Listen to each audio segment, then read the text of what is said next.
അനന്ത, നമുക്ക് non corporation മൂവ്മെൻറ്റിനെ കുറിച്ചൊന്ന് സംസാരിക്കാം. അത് ഞാൻ പറയാൻ കാരണം, ഇപ്പോൾ ഡിഗ്രി തല പരീക്ഷകൾക്ക് പ്രിപ്പയർ ചെയ്യുന്ന കുട്ടികൾ മോഡേൺ ഇന്ത്യയിൽ അനന്തം പഠിപ്പിക്കുന്ന സമയത്ത് കുറച്ച് സ്ട്രെസ് ചെയ്യുന്ന ഭാഗമായിരിക്കും അല്ലേ, നാഷണൽ ഗാന്ധി മൂവ്മെൻറ്റ് എന്ന നിലയിൽ. എന്ന നിലയിൽ. അപ്പോൾ നോൺ കോപ്പറേഷൻ മൂവ്മെൻറ്റിനെ കുറിച്ച് സംസാരിക്കുമ്പോഴേ ഇതിനെക്കുറിച്ച് നമ്മൾ ടെക്സ്റ്റ് ബുക്കുകൾ റീഡ് ചെയ്യുമ്പോൾ അല്ലെങ്കിൽ ഇതിനെക്കുറിച്ച് വായിക്കുന്ന സമയത്ത് ആ ഒരു വേൾഡ് വാർ ആ ഇൻസിഡൻറ്റ് മാത്രമല്ല, ആ സമയത്ത് എക്കണോമിക് അവസ്ഥകൾ, ഈവൻ റൗളാറ്റ് ആക്റ്റിൽ നമുക്ക് കിട്ടിയ അടി, അല്ലെങ്കിൽ മൊണ്ടാഗോ ചെംസ്ഫോർഡ് നമ്മൾ വിചാരിച്ച പോലെ നടന്നില്ല അല്ലെ, അങ്ങനെ ഒരുപാട് കാരണങ്ങളുണ്ട്. അപ്പോൾ ഒന്ന് സമ്മപ്പ് ചെയ്യാൻ പറ്റും എന്തൊക്കെ കാര്യങ്ങളാണ് ഇങ്ങനൊരു ഫസ്റ്റ് മാസ് മൂവ്മെന്റ് എന്നൊക്കെ നമുക്ക് വേണമെങ്കിൽ പറയാൻ പറ്റാവുന്ന ഒരു മൂവ്മെന്റിലോട്ട് എത്തിയത്? അതിന്റെ പ്രധാന കാരണം എന്ന് പറയുന്നത് ഒന്നാം ലോക മഹായുദ്ധത്തിന് ശേഷം ഉണ്ടായിട്ടുള്ള ജനങ്ങളുടെ അവസ്ഥയാണ്. കാരണം ഈ പറയുന്ന പട്ടാളക്കാർക്ക് ഇവിടെ നിന്നുള്ള ഫുഡ് അത്രയും കൊണ്ടുപോകുന്നുണ്ട്, അവർക്ക് കഴിക്കാൻ ഫുഡില്ല, ഇൻഫ്ലേഷൻ, മൊത്തത്തിൽ എക്കണോമി തകർന്നിരിക്കുകയാണ്, ഡീഇൻഡസ്ട്രിയലൈസേഷൻ നടക്കുന്നു, അതൊന്നാമത്തെ കാരണം. പിന്നെ ജാലിയൻ വാലാബാഗാണ് ഏറ്റവും വലിയ റീസൺ. കാരണം ഇന്ത്യ നമ്മുടെ ചരിത്രത്തിൽ തന്നെ ഏറ്റവും വലിയ മനുഷ്യത്വരഹിതമായിട്ടുള്ളൊരു സംഭവമാണ് ജാലിയൻ വാലാബാഗ്, അത് പറയാൻ പറ്റും. അതുപോലെ തന്നെ നമ്മൾ ആഗ്രഹിച്ചിരുന്ന കോൺസ്റ്റിറ്റ്യൂഷണൽ റീഫോംസ് ഒന്നും തന്നെ അവരുടെ ഭാഗത്ത് നിന്ന് കിട്ടിയില്ല, ജെയിംസ് ബോണ്ടിൽ കിട്ടിയില്ല. നമ്മൾ അതിന് വേണ്ടിയിട്ടാണ് സപ്പോർട്ട് ചെയ്തത് വേൾഡ് വാറിൽ, പക്ഷേ നമ്മൾ ഉദ്ദേശിച്ച കാര്യങ്ങളൊന്നും തന്നെ നമുക്ക് കിട്ടിയില്ല. അടുത്ത പറയാൻ പറ്റുന്ന ഒരു പോയിന്റാണ് ഖിലാഫത്ത്. ഈ ജാലിയൻ വാലാബാഗിലും അതുവരെയുള്ള മോഡറേറ്റ്സിന്റെ ആറ്റിറ്റ്യൂഡ് എല്ലാം മാറ്റാൻ ഹണ്ടർ കമ്മീഷൻ, നമ്മളതിനെ വൈറ്റ് വാഷ് കമ്മീഷൻ, അതൊക്കെ കാരണമായിട്ടുണ്ടാവില്ലേ? ഉറപ്പായിട്ടും. കാരണം ഹണ്ടർ കമ്മീഷൻ എന്ന് പറയുന്നത് ജാലിയൻ വാലാബാഗ് ഈ പറയുന്ന ഒരു വലിയൊരു കൂട്ടക്കൊലയാണ്. ബ്രിട്ടന്റെ ഭാഗത്തുനിന്ന് ഒരു കാരണവശാലും ചെയ്യാൻ പാടില്ലാത്തൊരു കാര്യമാണ് അന്ന് ഉണ്ടായിട്ടുള്ളത്. പക്ഷെ എന്നിട്ടും ബ്രിട്ടീഷ് സൊസൈറ്റി അതിനെ അംഗീകരിച്ചു. കാര്യം ഡയർ ചെയ്ത പ്രവൃത്തിയെ ബ്രിട്ടീഷ് സൊസൈറ്റി ഒരിക്കൽ പോലും കളിയാക്കിയിട്ടില്ല. ഹണ്ടർ കമ്മീഷൻ ഒരു വൈറ്റ് വാഷ് ചെയ്യാണ് ചെയ്തത് അദ്ദേഹത്തിന്റെ പ്രവൃത്തിയെ. അപ്പൊ ഇതൊക്കെ തന്നെ ഇന്ത്യക്കാർ ഒരുപാട് ചൊടിപ്പിച്ചിട്ടുള്ള ഒരു സംഭവമാണ്. ഓക്കെ. അപ്പോൾ കാരണം അതാണ്. പക്ഷേ ഇപ്പോൾ ഖിലാഫത്ത് എടുത്ത് പറഞ്ഞുകൊണ്ട് നമ്മൾ NCM പറയുന്ന സമയത്ത് ഖിലാഫത്ത് പറയാതെ പോകാൻ പറ്റില്ല. സത്യം പറഞ്ഞാൽ ഖിലാഫത്തിൽ എന്ത് ഇന്ത്യക്ക് റോളെന്ന് ചോദിച്ചു കഴിഞ്ഞാൽ നേരിട്ട് റോളൊന്നുമില്ല. പക്ഷെ എന്നിട്ടും ഇങ്ങനെ ഒരു ഫസ്റ്റ് വേൾഡ് വാറിൽ തോറ്റ ഓട്ടോമൻ എംപയർ ഇല്ലാതാകുന്നു, ഖലീഫ എന്ന പൊസിഷൻ ഇല്ലാതാവുന്നു. ആ ഒരു റിലീജിയസ് ഹെഡിന് വേണ്ടി എന്തിന് ഇന്ത്യയിൽ ഇങ്ങനെ ഒരു പ്രക്ഷോഭം നടന്നു? ഈവൻ ഗാന്ധിയെ ഖിലാഫത്ത് കമ്മിറ്റിയുടെ പ്രസിഡന്റ് ആക്കുന്നുണ്ട് അല്ലേ? അതൊക്കെ അതിന്റെ പ്രധാനപ്പെട്ട കാരണം എന്ന് വെച്ചാൽ ഖലീഫ എന്ന് പറയുന്നത് മുസ്ലിംസിന്റെ റിലീജിയസ് ഹെഡാണ്. ലോകത്തുള്ള എല്ലാ മുസ്ലിംസിന്റെ റിലീജിയസ് ഹെഡാണ് ഖലീഫ. അപ്പൊ എങ്ങനെയാണ് ക്രിസ്ത്യാനിറ്റിക്ക് പോപ്പ്, അതുപോലെയാണ് അന്ന് ഖലീഫ ഉണ്ടായിരുന്നത്. അപ്പൊ അത് തന്നെയാണ് ഏറ്റവും വലിയ കാരണം. പിന്നെ ഗാന്ധി എന്തുകൊണ്ട് ഇതിൽ ഇൻവോൾവ് ആയെന്ന് വെച്ച് കഴിഞ്ഞാൽ ഖിലാഫത്ത് ഇഷ്യൂ എന്ന് പറയുന്നത് ഹിന്ദുക്കളെയും മുസ്ലിംസിനെയും കൂട്ടിയിണക്കിക്കൊണ്ട് ഒരു വലിയ ജനകീയ മുന്നേറ്റം നടത്താൻ സാധിക്കുന്ന ഒരു അവസരമായിട്ട് തിരിച്ചറിഞ്ഞ വ്യക്തിയാണ് ഗാന്ധി. പക്ഷെ ഇതിനെല്ലാവരും അംഗീകരിച്ചിട്ടുണ്ടായിരുന്നു. ഞാൻ ഒരു സ്ഥലത്ത് വായിച്ചിട്ടുണ്ടായിരുന്നു, സത്യം പറഞ്ഞാൽ ഇങ്ങനെ ഒരു റിലീജിയസ് ഇഷ്യൂവിനെ ഒരു നാഷണൽ മൂവ്മെന്റിലോട്ട് എടുത്തിടുന്നതിന് ഗാന്ധി വലിയ എതിർപ്പ് നേരിട്ടുണ്ടായിരുന്നു. തിലക് ചോദിച്ച ഒരു കാര്യമാണ്, എന്തിനാണ് നമ്മുടെ നാഷണൽ മൂവ്മെന്റിൽ ആ ഒരു റിലീജിയസ് എലമെന്റ് കൊണ്ടുവരുന്നത്? കാര്യം ഇത് മുസ്ലിംസിന്റെ മാത്രം പ്രശ്നമാണ്. അപ്പൊ തിലക് അറിയാലോ, കുറച്ച് കമ്മ്യൂണലായിട്ടുള്ള ഒരു വ്യക്തി കൂടിയാണ്. പക്ഷേ ഇതേ തിലക് സ്വദേശി പ്രസ്ഥാനത്തില് യൂസ് ചെയ്തിട്ടുണ്ട്. ശരിയാണ്, എക്സാക്ട്ലി. അപ്പോൾ തിലക് ചോദിച്ചൊരു കാര്യം അതാണ്, ആ ഒരു റിലീജിയസ് എലമെന്റ് എന്തിനാണ് മൂവ്മെന്റിൽ കൊണ്ടുവരുന്നത്? അങ്ങനെ തിലകിനെ പോലുള്ള ഒരുപാട് വ്യക്തികൾ അവസാനം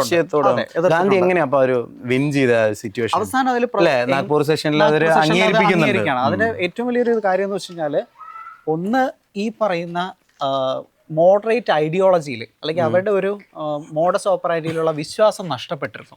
കാരണം അതുകൊണ്ട് പ്രത്യേകിച്ച് വലിയൊരു ഇമ്പാക്ട് ഉണ്ടാക്കാൻ സാധിച്ചില്ല എന്നുള്ളത്. അപ്പോൾ ഇനി ഗാന്ധി വന്നാൽ ഒരു മാറ്റം ഉണ്ടാവുമോ എന്ന് കരുതി ഇതൊന്ന് ട്രൈ ചെയ്ത് നോക്കാം, ഇങ്ങനെ ഒരു മാറ്റം സംഭവിച്ചു. അതോടൊപ്പം വിശ്വസിച്ചിരുന്നോ? ഗാന്ധിയുടെ സത്യാഗ്രഹം പോലും എതിർത്തിരുന്നു, പക്ഷെ ഒരു മാറ്റം കോൺഗ്രസിന്റെ പ്രവർത്തനങ്ങൾ അനിവാര്യമായിരുന്നു. അതാണ് ഏറ്റവും വലിയൊരു. അതോടൊപ്പമാണ് ഹണ്ടർ കമ്മീഷൻ റിപ്പോർട്ട് പുറത്തു വരുന്നത്. ഇതോടെ ആയപ്പോഴത്തേക്കും ആൾക്കാരുടെ ആ ഒരു പഴയ രീതിയിലുള്ള വിശ്വാസം നഷ്ടപ്പെടുകയും അങ്ങനെയാണ് ഇതിലേക്ക് സപ്പോർട്ട് ചെയ്യുന്നത്. ഓക്കെ. അപ്പോൾ ഈ മൂവ്മെന്റ് നമ്മൾ ഖിലാഫത്തും NCM ഒരുമിച്ച് കൊണ്ടുവന്ന് തുടങ്ങിയ ശേഷം അത് ബാക്കി മൂവ്മെന്റുകളിൽ നിന്ന് മാറ്റി നിർത്തിയത് അതിൻ്റെ ഒരു മാസസിന് അപ്പീൽ ചെയ്തു എന്നുള്ളൊരു കാര്യം അല്ലേ? അപ്പോൾ ആ ഒരു സോഷ്യൽ മൂവ്മെന്റ് ഇതിന്റെ കൂട്ടത്തിൽ ഗാന്ധിക്ക് നടത്താൻ കഴിഞ്ഞു. അതൊന്ന് ചുരുക്കി പറയോ, എന്താണ് അതിന് തൊട്ട് മുമ്പ് ഭാഗമായിട്ടുണ്ടായ മൂവ്മെന്റ്? മൂവ്മെന്റ് എടുത്താൽ ഇപ്പൊ സ്വദേശി പ്രസ്ഥാനം, ആ ഒരു പ്രസ്ഥാനം എടുത്തു കഴിഞ്ഞാൽ അവിടെ ജനങ്ങളെ ഇൻകോർപ്പറേറ്റ് ചെയ്യാനുള്ള ശ്രമങ്ങൾ ഉണ്ടായെങ്കിലും അതിന് വളരെ ലിമിറ്റഡ് പാർട്ടിസിപ്പേഷൻ ഉണ്ടായിരുന്നുള്ളൂ. ഇപ്പോൾ നമ്മുടെ ഹോം റൂളിംഗ് മൂവ്മെന്റ് എടുത്താലും അവിടെ ഇതിനൊക്കെ തുടക്കം കുറിച്ചാണ്. പക്ഷേ ഇതിനെ കംപ്ലീറ്റ് ആയിട്ട് നല്ല കൃത്യമായിട്ട് അതിനെ ഇംപ്ലിമെന്റ് ചെയ്യാൻ സാധിച്ചത് ഗാന്ധിയിലാണ്. അതാണ് നോൺ കോപ്പറേഷൻ മൂവ്മെന്റ് ഏറ്റവും വലിയ. അതാണ് ഗാന്ധിയുടെ ഒന്നാമത്തെ ജനകീയ സമരം. 3 ജനകീയ സമരങ്ങളാണ് നമ്മൾ പ്രധാനമായിട്ടും നോക്കുന്നത് അല്ലേ? Non corporation, civil disobedience, quit India. മൂന്നാമത്തെ അവസാനത്തെയാണ് ക്വിറ്റ് ഇന്ത്യ. അപ്പോൾ ജനങ്ങളെ ഈ കംപ്ലീറ്റ് ആയിട്ട് മാസ് ബേസ്ഡ് മൂവ്മെന്റിന് ഒരു തുടക്കം കുറിച്ചത്, അതിൽ കംപ്ലീറ്റ് ആയിട്ട് ഷിഫ്റ്റ് ചെയ്യാൻ സാധിച്ചത് നോൺ കോപ്പറേഷൻ മൂവ്മെന്റിലൂടെ. എല്ലാ സെക്ഷനിലുള്ള നമുക്ക് ആ മൂവ്മെന്റുകൾ ഒന്ന് പറയാം. കാരണം ഇതിപ്പോ എന്തൊക്കെ കാര്യങ്ങൾ കൊണ്ടാണ് ഇതിനെ നമ്മളൊരു മാസ് മൂവ്മെന്റ് എന്ന് പറയാ എന്നുണ്ടല്ലോ. അപ്പോൾ കാരണം ഇപ്പോൾ നമ്മൾ നോക്കിക്കഴിഞ്ഞാൽ എല്ലാ സെക്ഷൻസിലുള്ള അത്യാവശ്യം എല്ലാ സെക്ഷനും പാർട്ടിസിപ്പേറ്റ് ചെയ്തൊരു മൂവ്മെന്റ് ആണ്. ഹിന്ദു മുസ്ലിം യൂണിറ്റി ഏറ്റവും പീക്കിൽ കാണാൻ പറ്റുന്നത്. ഇതിന് ശേഷം ഇതിന് മുമ്പോ നമുക്ക് കാണാൻ പറ്റില്ല. സ്ത്രീകൾ വരുന്നുണ്ട്. അതുപോലെ തിലക് സ്വരാജ് ഫണ്ടിലേക്ക് സ്ത്രീകൾ ആഭരണങ്ങൾ ചെയ്യണം. ഏകദേശം 1 കോടി രൂപയ്ക്ക് മുകളിൽ പിരിഞ്ഞു കിട്ടിയ ഒരു സാധനമാണ് തിലക് സ്വരാജ് ഫണ്ട്. അങ്ങനെ എല്ലാ സെക്ഷൻസ്, വർക്കേഴ്സിന്റെ ഭാഗത്തുനിന്ന്, സ്റ്റുഡൻസിന്റെ ഭാഗത്തുനിന്ന് ഒക്കെ തന്നെ ലോയേഴ്സ് പ്രാക്ടീസ് ബോയ്ക്കോട്ട് ചെയ്തിട്ട് മൂവ്മെന്റിലേക്ക് ഇറങ്ങും.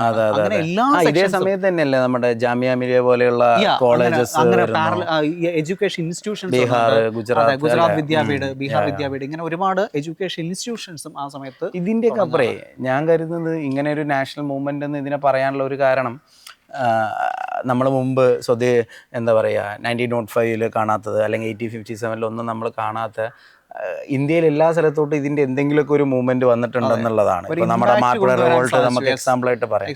അത്തരം കുറച്ച് മൂവ്മെന്റുകൾ ഒന്ന് കോട്ട് ചെയ്തു. മൂവ്മെന്റ്, അതായത് ഇപ്പോൾ നോൺ കോപ്പറേഷൻ മൂവ്മെന്റ് നടക്കുന്നതിന് പാരലായി തന്നെ ഇന്ത്യയുടെ പല ഭാഗങ്ങളിൽ പല രീതിയിലുള്ള മൂവ്മെന്റ് തുടങ്ങിയിട്ടുണ്ട്. അതിലൊന്നാണ് കർഷക സമരം, ഏക മൂവ്മെന്റ്. അതുപോലെ തന്നെ പറയാൻ പറ്റും മഹന്തുകളെ മാറ്റാനായിട്ട് ഗുരുദ്വാര മൂവ്മെന്റ്. ഇത് ആ മൂവ്മെന്റ് അവിടെ നടന്നിട്ടുണ്ട്, പഞ്ചാബ് നടന്നിട്ടുണ്ട്. അതുപോലെ തന്നെ നമ്മുടെ മലബാർ എടുത്തു കഴിഞ്ഞാൽ അവിടെ ഈ പറഞ്ഞ മാപ്പിള റിവോൾട്ട് നടന്നിട്ടുണ്ട്. അപ്പോൾ ഇങ്ങനെയുള്ള പല രീതിയിൽ അങ്ങനെ ഇന്ത്യ മൊത്തത്തിൽ അത്യാവശ്യം ഒരു പ്രകമ്പനം കൊള്ളിക്കാൻ പറ്റുന്ന ഒരു മൂവ്മെന്റ് തന്നെയായിരുന്നു നോൺ കോപ്പറേഷൻ മൂവ്മെന്റ് നമുക്ക് പറയേണ്ടി വരും.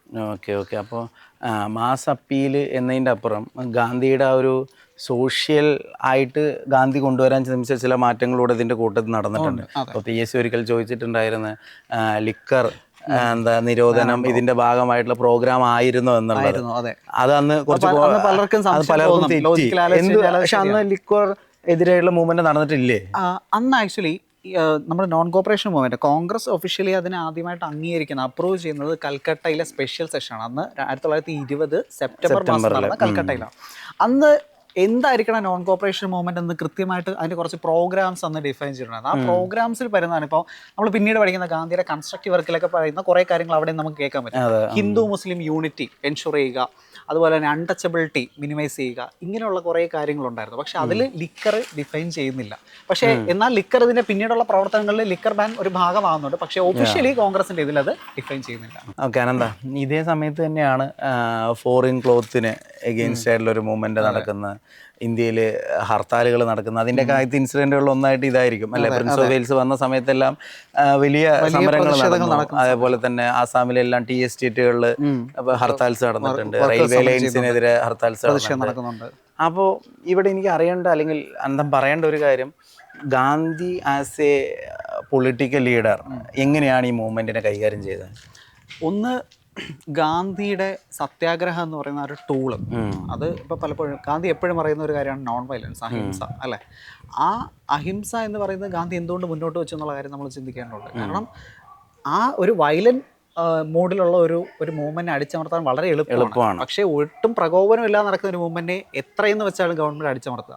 ആ ഒരു കാര്യം ഉയർത്തിപ്പിടിച്ചോണ്ടാണ് ഗാന്ധി അഹിംസയിൽ ഊന്നി തന്നെ നിങ്ങൾ മുന്നോട്ടേക്ക് പോകുന്നത്. അത് ജനങ്ങളെ പഠിപ്പിച്ചു. അത് ആദ്യം ഇപ്പോൾ ഗാന്ധിയുടെ ഒരു സൈക്കോളജിക്കൽ ആയിട്ടൊരു കാര്യങ്ങളുണ്ട്. നമുക്കിപ്പോൾ ആദ്യം ഒന്ന് ജയിലിൽ കയറുമ്പോഴായിരിക്കും പേടി, പക്ഷേ ആദ്യം ഒരു ലാത്തി ചാർജിലായിരിക്കും ജനങ്ങൾക്ക് പേടി. പക്ഷേ ഇത് സ്ഥിരമായിട്ട് കൊണ്ടുകഴിഞ്ഞാൽ ജനങ്ങൾ അടുത്ത മൂവ്മെന്റ്, അത് ഏറ്റവും നമുക്ക് പീക്കിൽ കാണാൻ പറ്റുന്ന ക്വിറ്റ് ഇന്ത്യയിലാണ്. ക്വിറ്റ് ഇന്ത്യയിൽ ജനങ്ങൾ ഈ പറയുന്ന ബ്രിട്ടന്റെ ഒരു അതോറിറ്റിക്കെയും പേടിക്കാതെ വളരെ ധൈര്യമാണ് ആ മൂവ്മെന്റ് മുന്നോട്ടേക്ക് കൊണ്ടുപോകുന്നത്.